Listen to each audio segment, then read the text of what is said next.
stupid thing. It's a fine line between drinking wine and squashing grapes. On the way up, we're going to bite a kneecap off.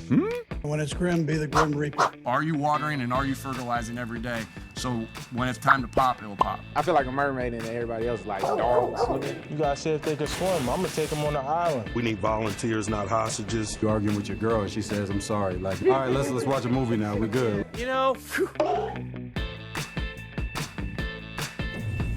Way to bring back one of our favorite segments this week. It's Lost in Translation Owners Meetings Edition. We heard from a lot of people. We play a soundbite, and the guys are going to try to explain what that person meant. So let's start with this from Jim Harbaugh. Every year's a new year.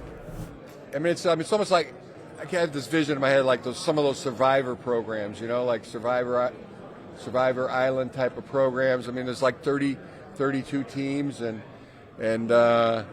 yeah, we're all we got. Everybody in that building, everybody in that organization, nobody was born on third base. They had to work their way to first, to second, to third. So Jim Harbaugh is basically trying to convince us that everybody in the building grew up eating potted meat and Spam and had food stamps. Nobody came out on third base. Nobody grew up with a silver spoon in their mouth. We're all hustlers. We're all grinders. Well, Jim, you're making about $15 million a year and you're all millionaires. So I get it. We're all one team. We're one organization. But there's no way you're going to convince me that everybody in that building didn't grow up on third base. Hell, some of y'all hit home runs, and that's where y'all started at, on home plate. So I get it. We're trying to sound good. We're trying to make everything sound well, but I'm just not buying it. I'm so confused. Bug. Get a bug. Okay. I'm so confused. You know what? I kind of want to give the next one to Bug too, but we won't do that until maybe we do. Next up, Antonio Pierce talked about both his quarterbacks, Gardner Minshew and Aiden O'Connell. First, his thoughts on O'Connell. One thing I love to see him do is be more vocal. You know, you don't want the quarterback being a church mouse. I don't need him being a rah-rah guy either, but, you know, when things is wrong, I need him to fix it and be vocal about it. One thing about Gardner is you've seen throughout his career, he finds a way, right? So that's going to make our room better. To me, it was a good fit, and it's a culture fit. Wild boy right there. I like the personality. Wild boy and church mouse. Well, I grew up in church, going to church every Sunday, and I don't ever recall actually seeing a mouse there nor hearing one, but I've heard the saying, and he sounds like Aiden O'Connell's a very quiet human being, and that's tough to be really good at that job when you're quiet. Now, Gardner Minshew, a different cat. When he says he finds a way, he's kind of like implying not really talented, but somehow good enough to play good football and winning football.